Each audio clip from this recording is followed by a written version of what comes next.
Hey, this is Heather from the Renaissance English History Podcast, and this is your Tudor Minute for August 17th. Today in 1517, Andrea Ammonio died of the sweating sickness.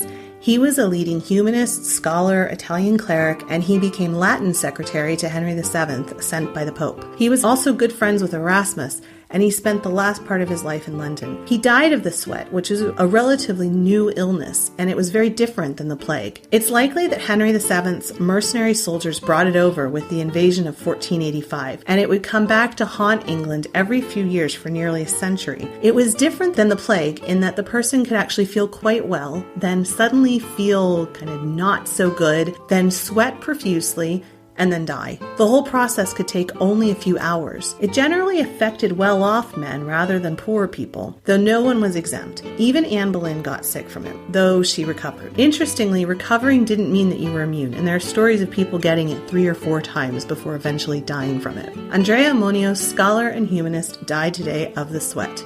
That's your Tudor Minute. Remember, you can dive deeper into life in 16th century England through the Renaissance English History Podcast at englandcast.com.